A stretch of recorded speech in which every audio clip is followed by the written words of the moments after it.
Hello.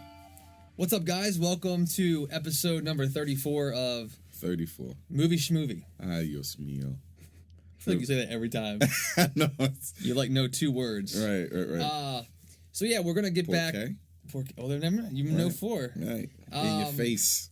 It's gonna be kind of a cool episode that we have planned, and we're gonna be talking about one of the first big summer blockbuster films. Kind of kicking it off for the big summer blockbuster film season. A lot of tentpole releases coming out this summer that we're all excited to see. We're not talking about The Hunger Games, which came out a little while ago. Right. Some might say that was the first big film of the summer, but we seem to have the opinion, and I think most people will agree that this movie is going to truly kick it off. And the film that we're going to be talking about is The Avengers. The Avengers. We're going to also talk a little bit about a thing near and dear to us here from Baltimore, Maryland, which is the 14th Annual Maryland Film Festival, which is going to be taking place in Baltimore City this coming weekend from May 3rd through May 6th. A lot of great independent film in Baltimore. What is our involvement in this? Well, we actually are going there to review some films. Get the... yeah. What the... I know, it's crazy, right? How the... That almost seems legitimate to me. Right. I don't want to jump the gun, but maybe we're making some strong steps. We are. But we're going to be talking about some films that we plan on seeing, give you a little preview of the festival itself, and then kind of let you know our thoughts on what we're excited to see and how you might be able to take part in it too. Because by the time you listen to this, hopefully you still have some time if you're in Maryland to check out the film festival. Cool. So, but to kick things off, like I mentioned, we're going to spend the majority of this episode talking about Joss Whedon's The Avengers. And before we get going, we have a clip that we pulled that I'm a big fan of, so take a listen real quick. What have I to fear? The Avengers. That's what we call ourselves. Sort of like a team. Earth's mightiest heroes type thing. Yes, I've met them. Yeah. Takes us a while to get any traction, I'll give you that one. But let's do a head count here. Your brother, the demigod. A super soldier, a living legend who kind of lives up to the legend. A man with breathtaking anger management issues, a couple of master assassins, and you, big fella. You've managed to piss off every single one of them. That was the plan. Not a great plan. When they come, and they will, they'll come for you. I have an army. We have a Hulk. Oh, I thought the beast had wandered off. You're missing the point. There's no throne. There is no version of this where you come out on top. Maybe your army comes, and maybe it's too much for us, but it's all on you. Because if we can't protect the Earth, you can be damn well sure we'll avenge it. So, yeah.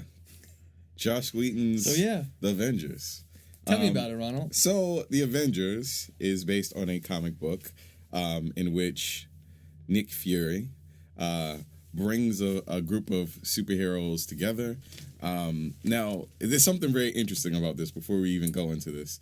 There are several different iterations of the group of the Avengers. Right. Something really interesting about this team that we're going to see in the movie.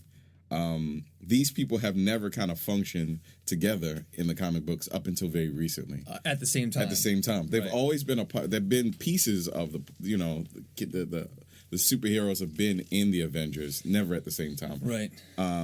For example, Hulk was in it for about a month or two in 1963 when the Avengers first started, got kicked out. But they have all been in the Avengers at one time. As you know, or may not know, there were separate movies made for several of the superheroes, intertwining the story to bring together this big story that kind of got put together by Joss Whedon. So let me straighten a couple things out. Like I said, one of the bigger things for the fanboys is that this group of characters has never existed together. So that's the big first news. That's the first whoa. Okay. So we were going to complain about that. Okay. Whoa. The next thing is... Wait, let me do a Keanu Reeves from Point Break, okay? Say it again. This is the first... This is the... What did I say? I don't know. This is the first grouping fanboy, blah, blah, blah. Oh, yeah. This is the first problem that fanboys going to have. That's not what I said. No, you said it was like the first whoa moment. The first whoa moment. And then I would say, whoa. I like that. I'll say that through the whole podcast. Okay. That's my Keanu Reeves from Point Break. So a lot of really cool things, a little different so that people don't get angry. The Hulk does not get any larger when he gets angry in this movie. He stays one size. He's about 8 or 9 feet tall, but he is interesting. So we'll talk about how great Hulk is. Okay. The other Mark thing that is down. This is the first time in pretty much comic book history that the Hulk resembles Bruce Banner this time around. Not only that, he was motion captured, Mark Ruffalo, to kind of capture exactly how his facial expressions were in the scenes, and that's a really big thing. You pick up on that really quickly in the film. Right, it's crazy. Yeah. And then the other thing is Black Widow. A lot of people have kind of gripes with her because she's a tall Russian lady. Well, you don't think of Scarlett Johansson when you think of that? You don't think about a short, curvy woman. But yeah, I mean, that's pretty much the same thing. People are going to have problems with these things. Okay. These are the main things that people are going to have problems with. So I just want to throw those things out. But so let's talk about the story surrounding this Avengers story. So this is largely kind of interweaved with Thor's story. There is this large cube. What's the name of this cube? The Tesseract. The Tesseract. So this Tesseract is pretty much a source of powerful energy, and it's resting in the hands of S.H.I.E.L.D. Nick Fury is guarding it, and all of a sudden Loki kind of comes into the world and takes this cube. Right. Because he wants to basically bargain with some intergalactic friends in order to take over the Earth and become king of this new realm. This new realm. Yeah, since he's been, since he's been banned, from his home planet. I mean, his opportunity now is to work with this alien race, and they'll give him Earth, and they'll rule the universe. Right. Pretty much is where we're at. So first things first, the stakes have been kind of set. They're huge. Mm-hmm. They're magical, and the Earth could be destroyed. So we have the table set. So once that happens, and the cube is gone, the Tesseract is gone, a state of emergency kind of comes about, and Nick Fury needs to get the people together to kind of solve this. And obviously, regular soldiers aren't going to solve this problem. Right. So he kind of gets together his idea. Goes against the council. Goes against the council of world leaders. Yeah. And he wants to assemble the Avengers.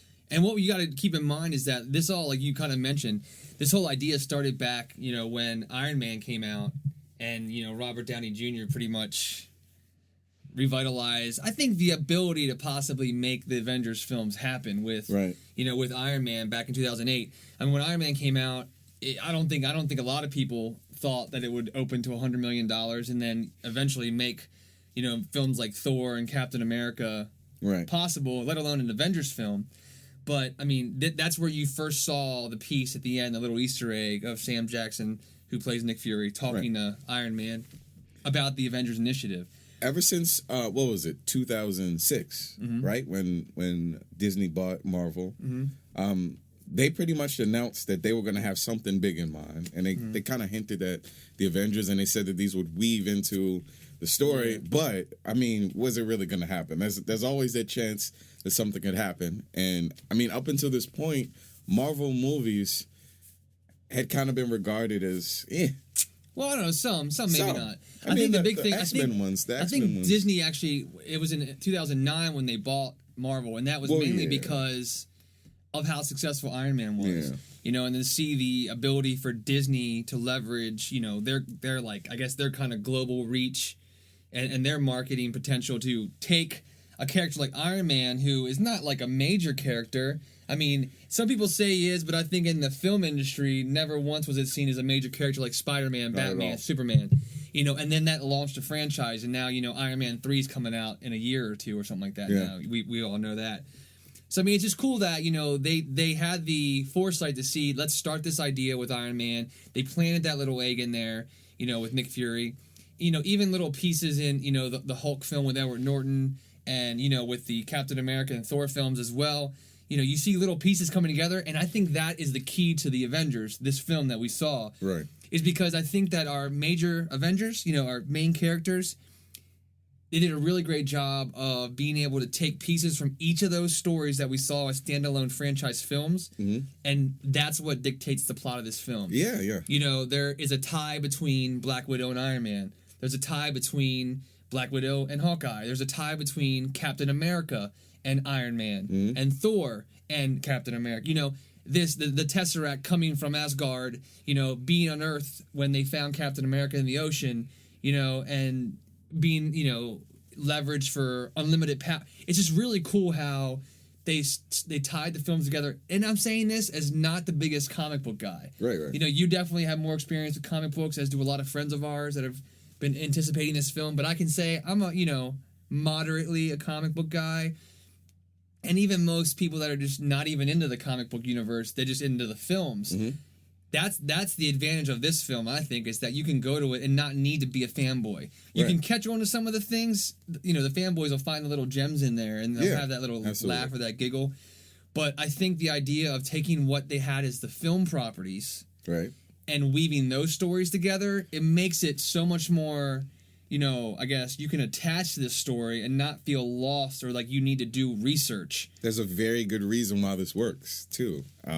Joss Whedon is an episodic writer. He has done series. He's done Buffy.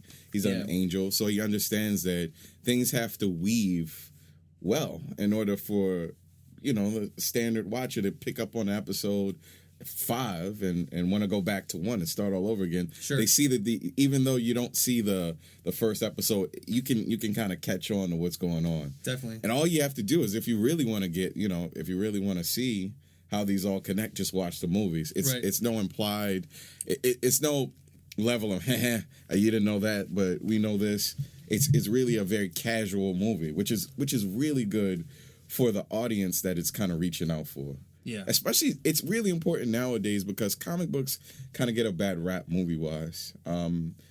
Up until very recently, they've been kind of regarded as corny and not very universal and kind of fanboyish and only relating to people that have read comics. Right, and I mean, that's also a challenge, too, is I think that I mentioned Iron Man. When Iron Man came out, I was jonesing for it. I was stoked. I loved Iron Man. I thought it was a blast. You know, Iron Man 2, didn't like it that much. Captain America and Thor, you know, I didn't love. They're just kind of, they're just entertaining. They're not anything that I'm attaching to. You know, even like Green Lantern, you're talking about some comic book movies coming out that were not good. You know, perfect example of a movie that could hurt an audience, you know, wanting to continually go see these types of, you know, big blockbuster films based off of comic book properties. Mm-hmm. The key is that, you know, Joss Whedon, this is a big thing with him and even to, you know, not only himself as a co-writer and director of the film, but also to his attachment to the properties as a fanboy, and also some credit to Zach Penn, you know, the co-writer. I think there's been a lot of thought in how to pull the best parts of those films out. Yeah. And not rely on them as a standalone. You know what I mean? Yeah. Like, what worked from that movie that will tie it to this Avengers film, you know, not feeling like it's forced, not feeling like we made that standalone Thor film just so that we could make the Avengers, when who knows, maybe they did, I don't know. Right. Obviously they set these properties up so when they show these characters in this big film that's coming out this weekend, people know who they are, you know, because even Thor, like he's a big character in the comic book universe, but I feel like most moviegoers, the average public, you know, it's like Thor, I don't know, you know, but if Thor's going to be in the Avengers movie next year, I got to see this movie. Yeah. And that's exactly what it was for a lot of people. And I think it's good, though, that you can look at it and say, I didn't hate Thor. I liked Thor, the movie. It was fun, you know? Yeah. But, like, what's the cool thing? I thought Loki was great from Thor. You know, he was one of my favorite parts of the Thor standalone film. So to make him the key villain in this film, I think was a really great decision. You know, the villain from Captain America, you know, good. I didn't love it, you know, whatever. Iron Man 2, villain overload, in my opinion. Too much going on. A lot of people even forget that Sam Rockwell was even in that movie, which I love Sam Rockwell. Right. But I don't know. You know what I'm getting at with that? I do. I think that's attributed to, you know, the writer and director, you know, pair, combo, whatever, being able to hone in on. They did something really, really interesting. So they played to what makes these characters work in a comic, and also personality-wise, all these characters are so different that they represent something very different as an assembled team. Yeah. So it kind of plays to all of their strengths, and then on top of that, they have to reintroduce a character that you have seen 2 iterations of before, and that's Hulk.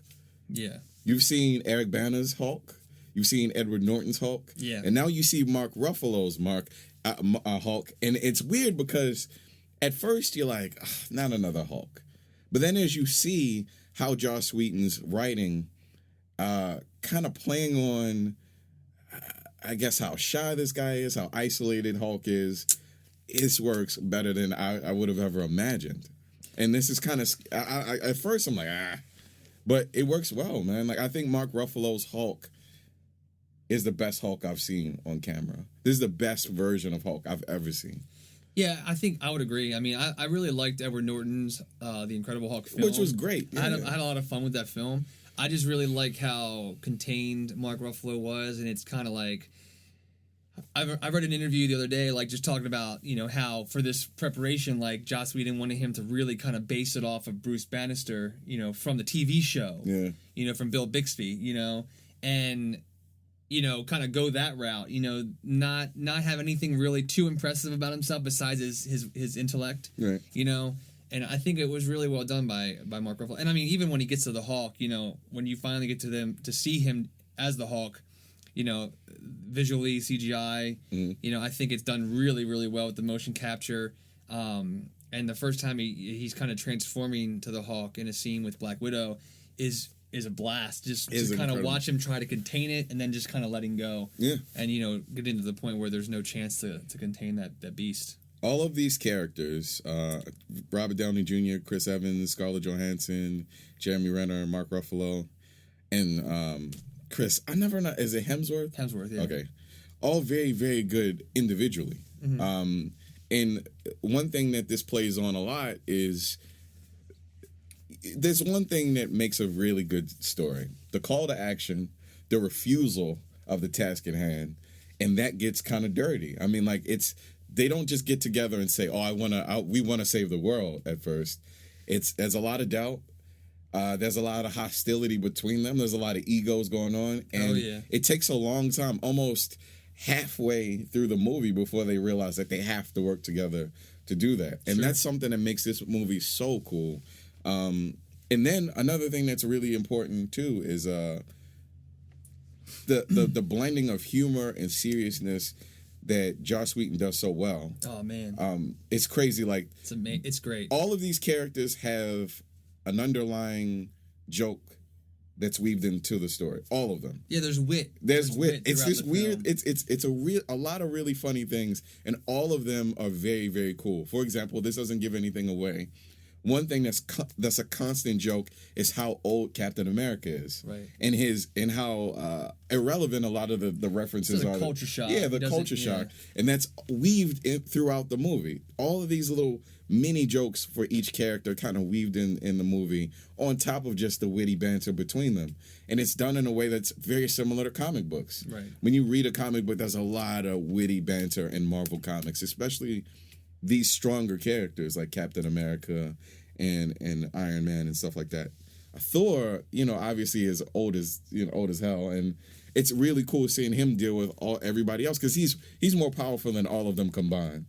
And the fact that he still kind of humbles himself to be kind of working with this group, and his brother's the complete opposite, low-key the enemy. He's like, no, don't work with humans, destroy them. They're inferior. They have to follow us. Seeing that contrast between them is really cool. And there's also a lot of social commentary weaved inside of it. Like, another thing that's really cool. Like, it's a layered movie. Right.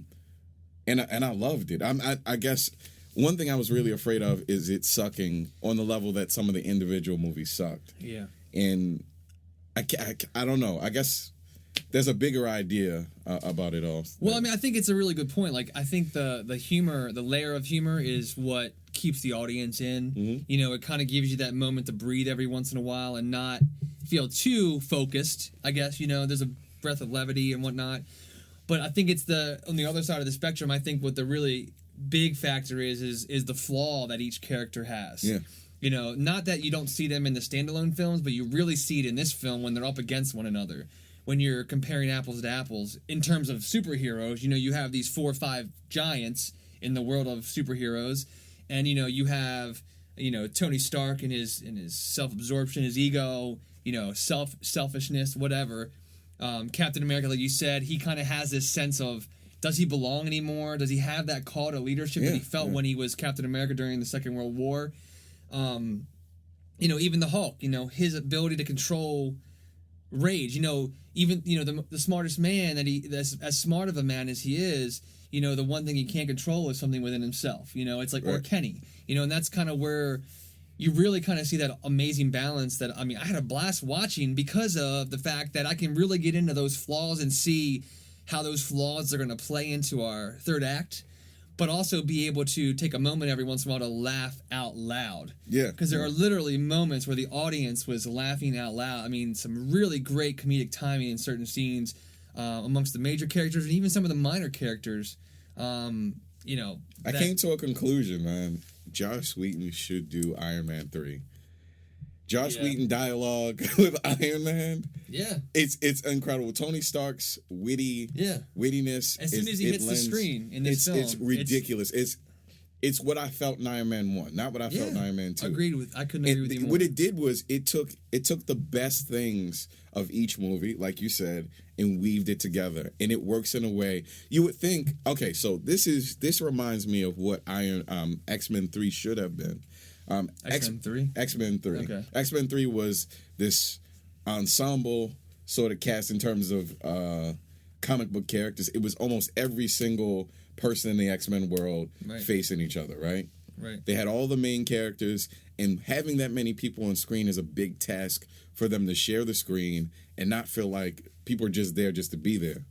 This is the only instance in a movie where I've seen so many characters where I feel like, I know this is kind of corny, but it almost felt like Freddy versus Jason. The idea that like it although this movie might be terrible for some people, it gave each character enough time to be themselves on screen and still let them go at it. In fact, there are some battles within the Avengers that are almost as epic as watching when they battle Loki and the army that follows. Right. It's beyond. It's like a little kid's wet dream. They're like, what if they fought Loki, but what if they didn't get along? What if they started fighting the shit? What if the warm-up was Thor and the Hulk beating the shit out of each other in the forest? The shit out of each other. What if? Right. It's like you're absolutely right. Like, if you've ever thought that out loud or just in your head, there's a handful of scenes in this movie that gives you that. Yeah. And what if this was the Hulk that we had always wanted to see that we never saw on screen? The Hulk that is literally an uncontrollable beast that will go around and destroy everything in its path. Yeah. This was that Hulk, and this is the Hulk that everybody had been waiting for. Not the Hulk that was fighting the army, not the Hulk that was fighting in Edward Norton's movie. The Hulk fighting himself. Right. The uncontrollable Hulk that will grab everything, beat everybody up. I love that. He literally is the force in this film that you come to find out that Loki is trying to manipulate. Yeah. Which is an awesome plot point, when it comes to that reality. But I think the Hulk, now that we're on the Hulk for a moment, I think he is like he is the rock star of this film. I think, Iron Man is the rock star in his own world. But I think when we meet when we meet Mark Ruffalo's Bruce Banner, it's just amazing to see. I think earlier I said Bruce Bannister, didn't I? Yeah. I just realized that as I said. Oh, anyway, it's just amazing to see. Like, you have this. He's a smaller guy. You know, Mark Ruffalo's not a big presence, especially in comparison to all the other characters. Yeah, like Eric Bana, bigger dude. Right. Edward Norton's taller. He's not huge, but whatever. Mark Ruffalo is small. He's kind of meek, especially when you first meet him. He's like hunched over in a little town village, like treating the sick. Super confused looking. He's like, I don't really want this, leave me alone. But man, seeing the journey from him, kind of in that stage to even when he's with the Avengers and they are, very direct about what they want him for. They don't want him as the Hawk. They want him for his knowledge of gamma radiation, because that's how they're going to be able to track where Loki has the Tesseract. And that's what they want, Mm-hmm. Whether there's some ulterior motive, I don't know. But, it's an uncontrollable beast. They don't want to hurt him. They don't want him to be hurt. Right. But he's he's the source for knowledge of even Tony Stark, acknowledges that he's the go-to guy. Yeah. And seeing him go through that journey, like, people starting to question him, and then he kind of starts questioning himself and what control he does have. And there's a moment where, you see him, like, I don't want to give it away. It's actually one of my favorite scenes, like when he just kind of gives in. Not the first time he changes, but when he gives in our third act to just becoming the Hulk for the purpose that he knows he needs to be the Hulk. Oh, yeah. Amazing scene. Literally, like, gives me a little bit of cold chills just talking about it, because seeing that third act, I mean, I've read a lot of stuff, like people say, that whole third act, it's impressive, it's huge, it's New York, it almost looks like it could have been like a Michael Bay Transformer thing. Yeah. There honestly, man, like, seeing those characters fight like this, and the way it kind of comes together, the human element of it, there are some like kind of stupid cliche little scenes in that third act, but the Hulk is amazing in this movie. I loved the Hulk in this film, and I can already tell that from the film's opening overseas, which it's already made like $260 million overseas, and it has not even opened here, which is ridiculous. But just reading like merchandising sales, that the Hulk is like one of the top selling characters of the merchandising for this film because of Disney's power overseas to merchandise and market this property. I do not doubt that they will definitely have a standalone Hulk film come out because of this. Right now they're saying no, but definitely with these sales, they would be absolutely idiots to not. Yeah, it's a fun character to be on the back of, and it's just so much fun to watch. One thing that's really cool too is the sort of Ocean's 11 assembly that they kind of show, the scenes where they're kind of showing each character in their element. Right. And let's talk about one thing, Scarlett Johansson. More than just a pretty face, she is a very, very, very impressive actress. And one thing that I really love about her is I hate a lot of the times I hate women characters in superhero films. Right. They make them kind of weak and emotionally kind of out of it. And she plays on that. Right. She plays on this idea that people think that she's a weak, she's beautiful and curvy and kind of the dark horse of the group, really, seriously. And she plays along with this sort of idea that they think that women are weak and not so strong about, sort of the war mentality. And she is one of the strongest characters in the story. And I think it's really cool that they chose such a strong character to be in the story. I thought it was so good. Not a weak link in this whole... Not really. I mean, I think everybody kind of gets their just desserts. I mean, like, I think that there are, I guess I would say almost like, the Hawkeye and maybe even Black Widow a little bit, not as primary as not at all. Captain America, Thor, Iron Man, and the Hulk. Even the Hulk may be a little bit of a secondary character, but definitely steals the show. Yeah. Not just from the audience, but even from the fellow Avengers. Like, you can just see when something happens with the Hulk, there's an element of even those players in the film, like, they're afraid of him. They're afraid of him, and they're just kind of in awe of what he's doing and able to do. Every second that it seems like something's going to happen, they clinch up, they get scared. It's like that's the power of all these people. I mean, that's the cool thing about it. It's like, in some ways, they're kind of like, yeah, you're just this person, but they still respect the fact that each one of these people could destroy each other. You know what I mean? Okay. In a given fight. So yeah. I enjoy that. Film, I mean, I think it's going to be a massive hit. I mean, they've actually upped the ante on what they're expecting from it this weekend because of its overseas receipts. They're putting it up 160 now. I mean, which is going to, could possibly push it past Dark Knight. And even on its way to Harry Potter, Deathly Hallows Part 2. I don't know. Who knows if it'll get that far? I think it will. Dark Knight Rises coming out this summer. Even, the new Spider-Man film coming out this summer. You think Spider-Man's going to do big numbers? I think it's going to do well. I don't know if it's going to do what other Spider-Man films did. I'm really excited for it. It's a bad time for it to come out. Yeah. I mean, that's the part. I mean, like, when's it coming out? July? I'm honestly not 100%. Oh, I hope it doesn't come out in July. If it comes out in July when Dark Knight comes out, it's gonna lose. It's gonna lose to the end of a trilogy. I mean, it's a big film though. So I mean, hell I think they're gonna still really well with it. I mean, and back to the Avengers in IMAX. We saw it IMAX 3D. Oh yes, it's pretty fun. I mean, like, I'm not the biggest 3D guy, as I always say. Right. I love IMAX though. The film wasn't shot on IMAX cameras. It was shot on standard, and they used that IMAX DMR post-production thing. It's still huge. It feels amazing in the sound. Yeah. The sound itself is what gives me the need to see a film like this in IMAX. Noting The Dark Knight Rises, That was shot on IMAX camera over an hour, which is the longest of any film ever made, shot on an actual IMAX camera, which is going to be ridiculous. We'll talk about that later, but it's going to be a huge summer for action films, but these comic book films here.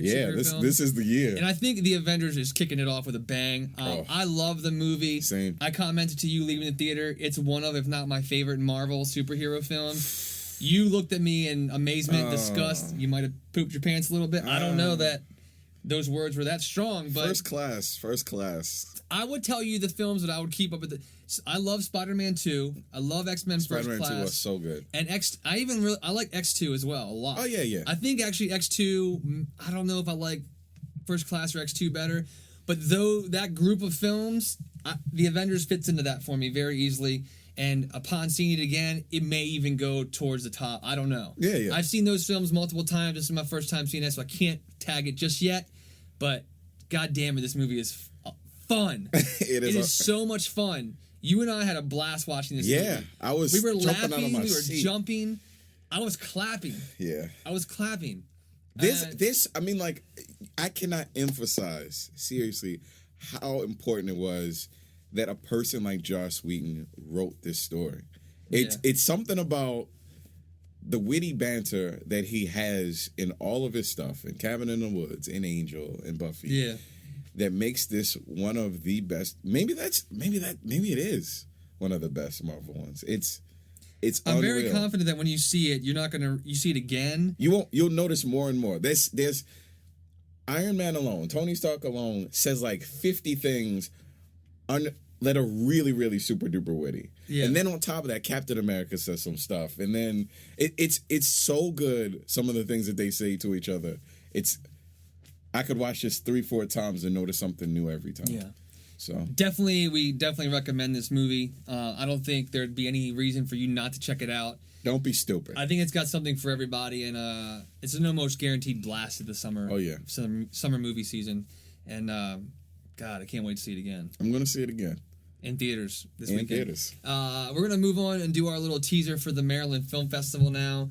Like I said, Maryland Film Festival. You know, I have a huge love for it. I used to work in the industry here in Baltimore. Was always a part of the film festival while I was there. So I got to, partake in a lot of the screenings, work with some of the talent, got to know some of the producers and the director of the film festival pretty well. Started back in 1999. Like I said, I think this is the 14th annual happening of it. It's 4 days. They usually do an open night on a Thursday evening, and a big closing night film on a Sunday evening. It takes place down in Baltimore's theater district, down by the Charles Theater, which is basically home base for it. They have some showings at some other area theaters around that hub, like kind of Micah Center. Yeah, basically Micah and that. And then Charles, yeah.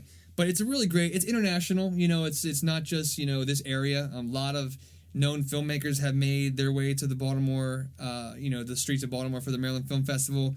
Just to kind of throw out some names that have been featured there over the past few years, films like Dogtooth, Tiny Furniture, Some Kind of Monster, Capturing the Freedmans, Paradise Lost 2. High Tension, Enron, Smartest Guys in the Room. High Tension was there? Yeah. Tiny Furniture is written by the girl that does the girls show. Yeah. She's 22 years old. Stupid. 22. They just signed a second season. Yeah, signed for a second season. And actually, a few years ago, they actually showed The Hurt Locker there, which went on the Win Best Picture. So I didn't know that. This is a legit film festival. This is, man. Like they have a lot of little gems.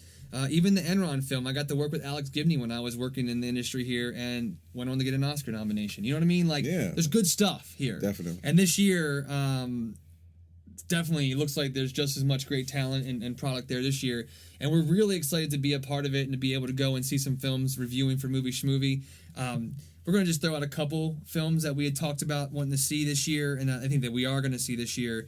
The first one that we may have mentioned before, I can't remember if we talked about this or not, but it's the film VHS. Oh yeah. So I mean, basically, this has been a lot. This has been the talk of like South by Southwest, Sundance, for the horror thriller genre, and basically it's basically an anthology of films put together by some of the biggest up and coming filmmakers in the industry. Most notably, probably T. West. I don't know. Would you say he's probably the most notable? I'd say so. I mean, we talked about. Honestly, he's the name that I recognize first. Maybe Joe Swanberg. He's another guy in the indie world. But kind of gives I don't know. They kind of compare it to like Creepshow. If you remember the film Creepshow from back in the 80s, it's basically some of the up and coming filmmakers in the United States, the horror genre. A lot of those guys, basically following different stories. I don't know. It's hard to explain because there's not even a trailer for this movie, but it follows a group of criminals who are basically brought together by a quote-unquote client to get this VHS tape from this scary house. Mm-hmm. And, after they break into the house, they find all these home videos, which, they think has the tape that they're looking for in it. And through the course of the evening, they're looking through these videos and we're seeing some of these stories played out. And it's kind of like, anthology. I don't know exactly how they all intertwine with one another, but really high on my list of wants for this year. I know it's coming out on video on demand, I think at the end of in August, and I think in theaters limited in October, like right around my birthday. So it's amazing that we're going to be able to see this weekend. So early. I can't wait to review it next week. I'm a little nervous. I get nervous about horror films, man. I know you do. I get jumpy. It's okay. You're going to survive.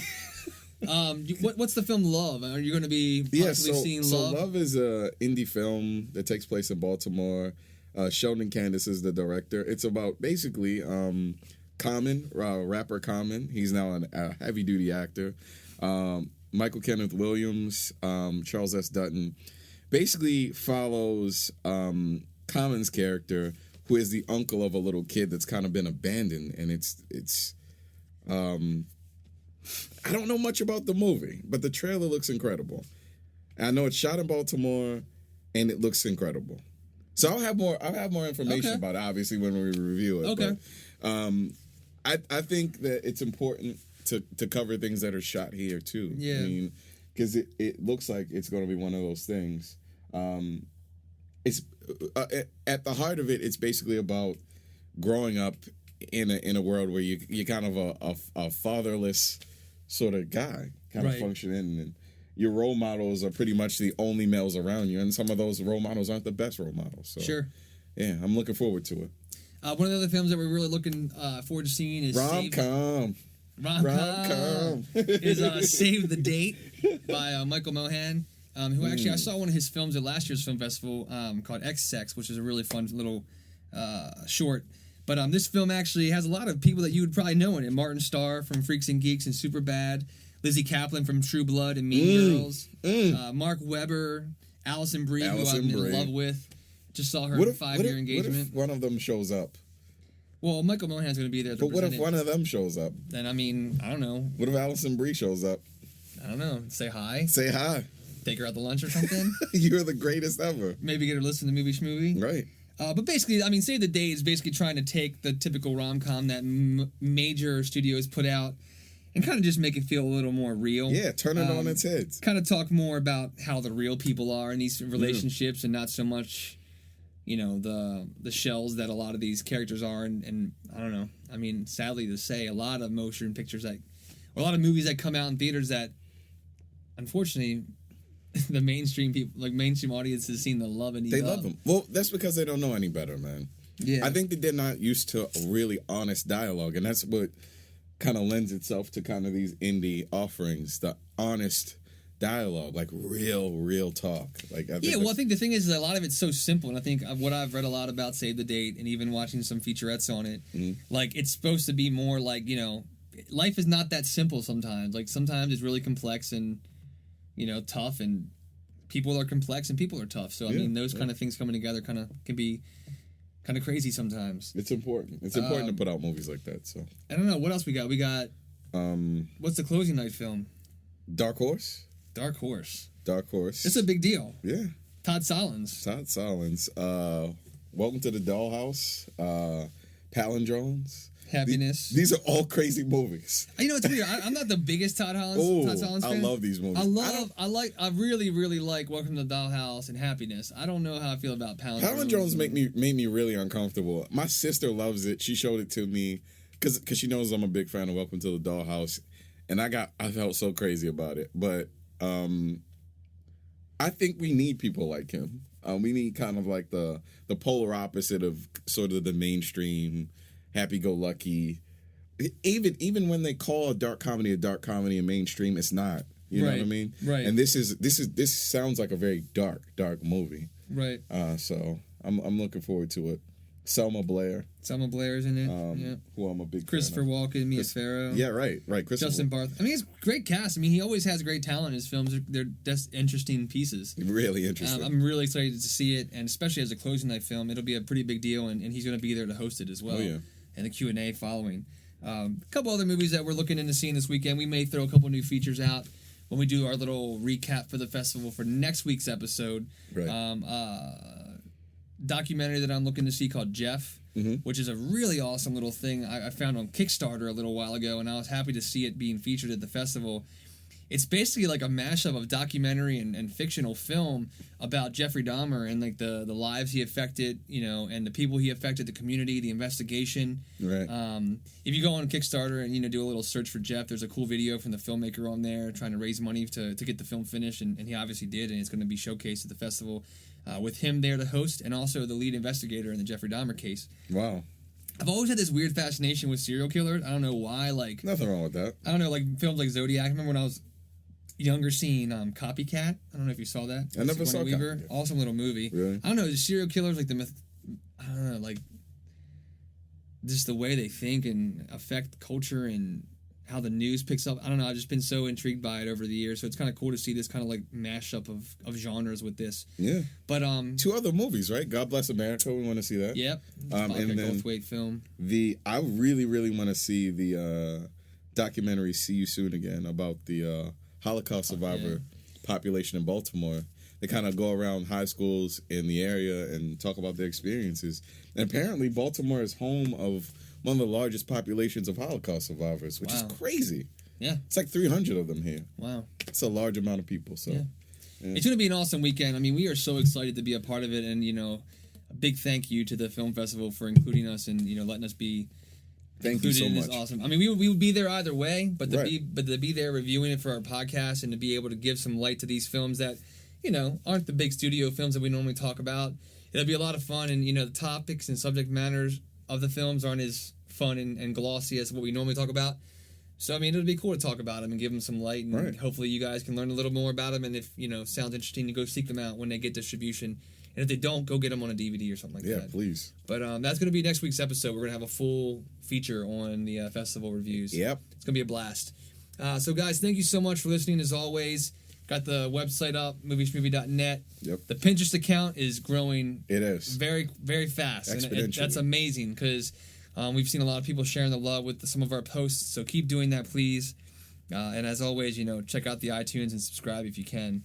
We have a couple cool things in the works. We're going to try to do a couple cosmetic overhauls possibly for our website. Coming soon. Yeah, don't hold your breath on it, but it's going to be awesome. It's going to be pretty cool. But as always, thank you guys so much for listening, and you've made our day. Bye-bye.